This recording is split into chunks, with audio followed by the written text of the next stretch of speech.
I'm here in Hastings. It's a glorious sunny Wednesday afternoon. I'm here with Nicholas Wilson.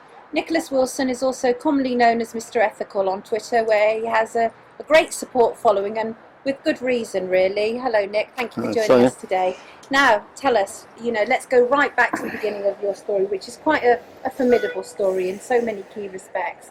Now, right at the beginning is that you actually trained originally in music, didn't you? Yes. At Royal College of Music. Yes.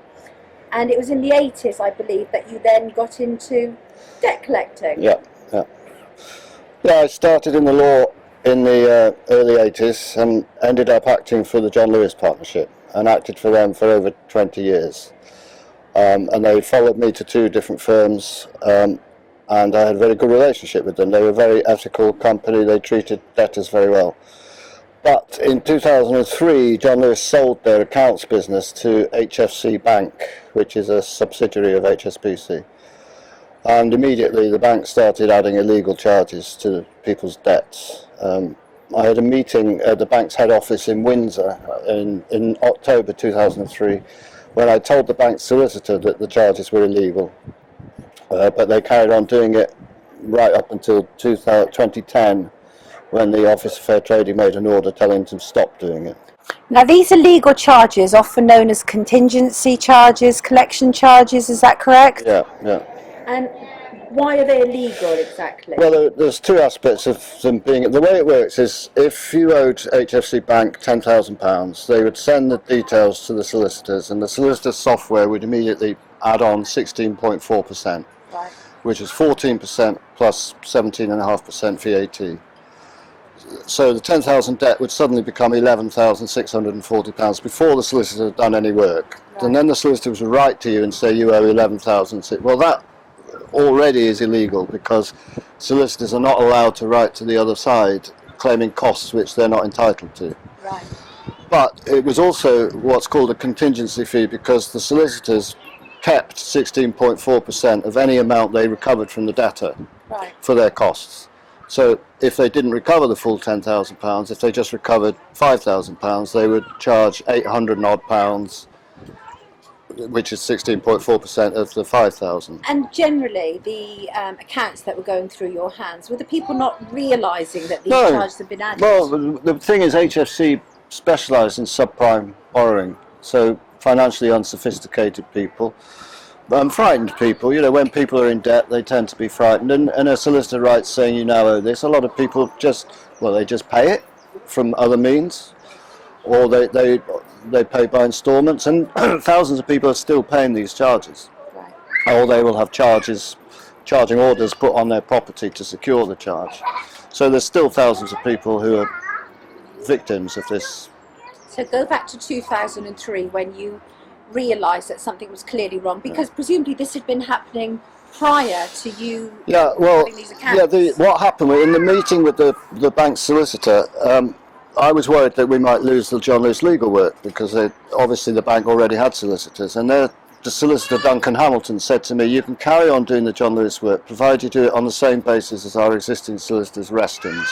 Right. Now that's a firm in Warrington, 5-solicitor firm. The head of Reston's lives in tax haven Andorra and flies his own jet, Cessna jet, to the UK. 5 solicitor firms specialising in debt recovery. You might wonder how he can afford that lifestyle. So Reston's, I think, were doing it for about 30 years. So this was an agreement between HFC, Reston's, and Waitman's, which is where I were working for. Right. And they said you could have these accounts as long as you continued in the same way as we've been functioning for X number of years up to this point. Yeah.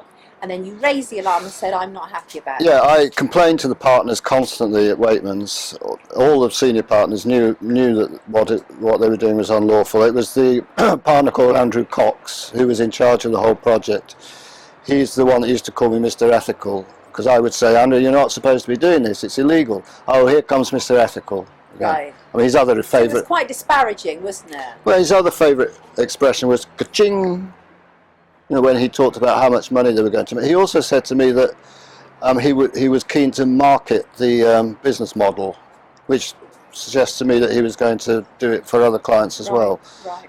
I have no information about whether they do, but I do know this is widespread. Right. It's not just HFC. American Express were also doing it. Right, now let me follow a timeline here. So after you raised the alarm, 2003, because you then reported to the Solicitor Regulation Authority, didn't you? Well, Wakeman's made my life hell. Right. They took all the work away from me. They sacked I was head of a team in London of about 5 people. They sacked them all, made them all redundant, and took all the work up to Liverpool. When I left the firm, because originally there were 5 people doing the John Lewis work, when I left there were 70 people in Liverpool doing the work. And yes, in 2006 I reported Wakeman's to the Solicitors Regulation Authority, because they obviously weren't going to change the contract. They weren't, they just got rid of me. Basically. And were you still with the company when you reported them? Yes. So they immediately sacked me. Precarious position to put yourself in there. Well, I knew. Great. Yeah, I just bought a house. On the stretch, because I won the contract for the firm. They'd never heard of HFC, and I did all the negotiating and arranged all the meetings. And when we won the contract, I thought my future was secure, so I bought a house in London. The first time I'd bought a house. A year later, they sacked me. It's because I reported them to the Law Society. And what was the response from the Law Society? A cover-up. They confirmed that it was, they upheld my complaint that it was a contingency fee, but they said it only happened in a small number of cases. So, but even if it only happened in one case, wouldn't that be, isn't that when I left, penalising in some way? When I left, it was 70 to 80,000 cases worth over £100 million. Right. And the interesting thing is, a year after the Law Society made that adjudication against them, a debtor wrote to the Solicitors Regulation Authority saying, complaining about Wakeman's charges, and he got the response from the SRA saying Wakeman's are a properly regulated firm who abide by the rules. Right. That was a year after the SRA had adjudicated that they were breaching the rules. Right. So it's just a complete cover-up. So 2006, the Law Society, which is the SRA. The SRA, and in fact they took a year to investigate. I think they just picked the phone up actually. Right. And, it was 2007 when they made their adjudication. Right, and so they acknowledged it was wrong, but they said it's just a small number of cases. No, they did nothing. They took no action. But that's still not a solution, is it? Even a small number of cases, because if you break those rules, you break those rules. I mean, in my opinion, Andrew Cox should be in prison. And I assume you've probably articulated this to him. No, not to him. Right. No, but I mean, I estimate the total amount of fraudulent charges have been added about £1 billion. Right. Altogether. After 2006, when you lost your job, what then happened? I think there was a point when they sought to gag you. Yeah, well, Wakeman's are the masters of gagging clauses. They act for the NHS and the Metropolitan Police, and they specialise in gagging clauses in NHS whistleblowing cases. They're often prominent. We went to mediation. I said to them I was going to go to industrial tribunal, but it would have taken a year, so they offered mediation because they knew it wouldn't get into the press if we went to mediation. So I agreed, we went to mediation and we settled. They paid me a lot of money with a gagging clause, so I'm breaching the gagging clause. I could be sued for that money. I mean, why are you? Because they carried on doing it. I mean, the main reason I'm breaching the gagging clause is because no action was taken. They carried on doing it. It was almost as though I've never existed. Right. Because I ended up working, after the mediation, I sold my house in London, moved here to Hastings to cut my costs and halve my mortgage, and ended up working as a consultant for a firm in Brighton. And whilst I was there, I came across claim forms with Wakeman's where they were still adding these charges. Right. And also the Consumer Credit Act 2006 came into force at the same time. And there's a provision in that deals with unfair relationships, and I realised that people who've been charged this could claim the money back under that provision because it's unfair. It's in breach of Office of Fair Trading guidelines.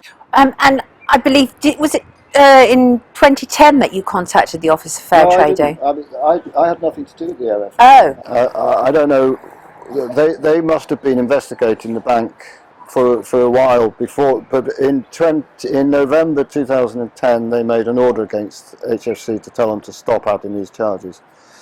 Now, can I talk about the FCA now? Yes, absolutely. because this is the most recent this is the most recent scandal that's involved in this. So the OFT made an order against HFC in 2010, and it said you must not, I'll read it, when referring a customer's account or debt to an external third party for collection of the outstanding debt, HFC will not levy or claim that it is entitled to levy a fee or a charge to cover their costs, blah blah blah, until such time as HFC Bank has, after the date of these requirements, introduced a new term or terms in its agreements with customers. Now, I reported the bank to the FCA, or the FSA as it was then, in December 2012. And they did nothing, absolutely nothing. And recently I did a Freedom of Information Act request to the FCA saying, what have you done? And after a lot of hooing and hard, they sent me an email saying, confirming they've done nothing. But in the email they said, prior to 2010, when HFC sent an account to solicitors to recover outstanding debts, it added a charge to reflect the costs of recovery. HFC's agreements with customers gave it the right to do this. So there's a contradiction in both those. It's just nonsense. There was nothing in the agreements to allow them to. The agreements just said, if you default, we will charge reasonable costs. Well, it's not reasonable to charge over £1,000 on a £10,000 debt before you've done any work. Profit in poverty, of course. But in terms of that now, where has that now left you legally? Because obviously you're breaking your gagging clause even just by sitting here talking to us today. This is a fight you've got on your hands, obviously. Personally, it's left you in a dreadful situation. Disastrous. I mean, at the moment I don't even get benefits. I've been thrown off benefits by Atos. I don't get anything. I have no income. I'm in the middle of repossession proceedings of my house because I can't pay my mortgage. Although recently there was a hearing on 2nd of May, and I managed to pay the arrears with donations from people on Twitter, right, which was quite extraordinary, including Frankie Boyle. He retweeted me, and I suddenly got all these donations, which meant I could clear my arrears. But I still can't pay my mortgage. That hearing is still hanging over me, and it will continue to hang over me. I've only, since I was sacked by Wakeman's, I've only had 2 jobs as a consultant. Right. I worked for a top London firm called Lee Day for 6 months as a consultant. We were planning a group action against the bank, a multi-million-pound claim. But the conflict of interest arose and I had to leave. Very interesting aspect of this as well is that you did at some stage start to try and seek compensation for some of the customers that you were aware of. When I was working for the firm in Brighton and I saw that Wakeman's were still doing this, I decided I would set up a business to try and help people recover the money. But my business failed because it's been covered up. I applied to the Ministry of Justice. The county court judgments are registered. They used to be registered in a book, so you could go to the court, and if I know your name and address, I could look you up and see if there's any judgments against you. Those judgment information is now sold online by a company called Registry Trust, who have a contract with the Ministry of Justice. And most credit reference agencies buy millions of records, and it's a very profitable business, although it's not a not-for-profit company. But I applied to them for details of the judgments of people affected by these fraudulent charges, and they refused to give them to me. So I took the Ministry of Justice to court, because you can appeal. If you've been refused access to the registry, you can appeal. And I lost the hearing. They produced this specious argument why I shouldn't have the information. So I couldn't contact people, and I still can't contact people because this has been so carefully covered up by every single regulator. It's been covered up by the Ministry of Justice, the Financial Services Authority, Financial Conduct Authority, Legal Services Board, Solicitors Regulation Authority, various MPs. Now, just to go back to the couple of people, because you did manage to get some money back for a couple of people, and that in itself is almost an admission. Just tell us a little bit about that. Well, I had to, yes, I did contact a few people, and I got money back for them through the Financial Ombudsman Service. And how much did they receive? I mean, well, there's one guy received over £2,000, right, because you can claim this money back with interest. And one guy got £900, and that was one of my most satisfying results, because he had a charge on his property from Reston's, and they were very aggressive. He had 2 breakdowns. He ended up in psychiatric hospital, and his wife had Alzheimer's. So he sold his house to pay off this debt, and the local authority bought the house for him and rented it back to him. And he said to me when I first spoke to him, he said, well, if I can get this charge back, I'll be able to take my wife on one last holiday to Cornwall. And I got over £900 back for him, so I hope he did that. I mean, it can have results. You know, the average amount of these charges, it's not peanuts. It's not like bank charges of £1,500. That's considerable, isn't it? Especially to people who are already financially struggling. Some of them are over £5,000. Right. Because HSC have this very strange agreement, consumer credit agreement, which I can't work out how it's justified, but they do what's called front-loaded interest. So if you borrow £5,000 over 5 years, if you default after 2 years, they will sue you for the whole amount you would have paid over the 5-year period. So they'll sue you for something like £22,000, and then they will add on the 16.4%. Right. So some of these charges are like £5,000. Right. For nothing. And of course, what we don't see is the human face of this, the sort of how the tragedies that can occur when people are being pursued in this way, and how desperate it makes people feel. I know people who've lost their homes through this, because if there's a charge on the property and the debt's not paid, they can force a sale of the home. Right. So where are you up to now with all of this? Because obviously you have the website, and I know that from previous conversations with you, you're very keen to help other people. Well, yeah, I've tried to be very careful in my campaigning. I have sort of contacted a couple of consumer forums on the internet, and I get thrown off because people think I'm touting for business. But I'm not. I want to help people get their money back. And what I've decided to do now, if I do get some exposure, and if people do want to reclaim, I mean, a lot of people won't bother. There's a lot of apathy out there. But people that do, I'm going to put on my website some resources, some template letters and complaint forms to the Ombudsman to help them, and I will help them as much as I can and ask them to make a donation. I'd rather they didn't go to claims management companies who'll charge 25-30% plus VAT to do the claims. It shouldn't be necessary. They should be able to do it themselves. And the fact is, once this fraud is known about, the bank, you know, surely will pay up. Who, from a banking perspective, who will be culpable now? Because HSC no longer exists, I think. Well, HSBC is culpable. They own. HFC is a subsidiary of HSBC, and they were, coincidentally, that happened in 2003 as well. Right. At the same time as John Lewis sold the accounts, and you know, the HFC, they will. And I'll tell you something interesting about HSBC. Recently, a journalist contacted them, and they said to him, "Oh, we stopped adding those charges in 2009." Well, if you look on my website, there's a claim form from John Lewis Financial Services, which is an HSBC company, nothing to do with HFC, with one of these charges from 2010. Right. They have lied consistently to the media about what was going on.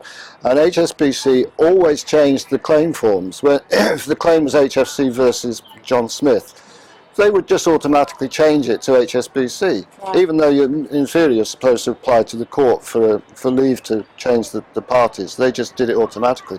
So they can't now deny any liability, because if it was a question of them getting the money back, they were quite happy to be HSBC. Right. So they're liable. Right. Now, what about in terms of a sort of private prosecution? Is that something that you've considered? I've started. I've written a letter to the City of London magistrates asking them to issue a summons for conspiracy to defraud and various sections of the Fraud Act against HSBC, against Douglas Flint, who's the chair of HSBC. Douglas Flint knows about this. I've handed him a leaflet at a meeting last year. And against 5 solicitors, 3 at Wakeman's and 2 at Reston's. That's the first step. As I understand it, I need to go and see the magistrate and explain that, or just to show the magistrate that there's a case to answer, and they should issue a summons. We'll see. I mean, because obviously the consequences of this, I mean, the ripple effect could be immense. I'm assuming that this is not isolated to one bank and two. No, well, as I said, American Express were doing it. I don't know if they were doing contingency fees, I have hastened to add. Right. But they were adding what's called referral fees. and they were told to stop doing it by the OFT in 2010. I've got money back for somebody from American Express as well. Also, I know of somebody, a fellow whistleblower, who had an outstanding BT account which was sent to debt recovery people, who added a collection charge of 25% of the debt. I think it's massive. I think it's bigger than PPI. And I mean, that in part could explain why nobody really wants to touch it. Really, because it presumably the repercussions. The repercussions are enormous. As a lawyer said to me recently, it will rock the legal and financial world. I think it will. I mean, if you think, our economy is based on debt. Right. So there must be some fraud going on somewhere. I mean, we know what the banks are like anyway. But if you think in the fraud, in the debt recovery department industry, there must be fraud going on. And I can assure you there is massive fraud going on. I agree with you. Nicholas Wilson, also known as Mr. Ethical, thank you for taking time for us today.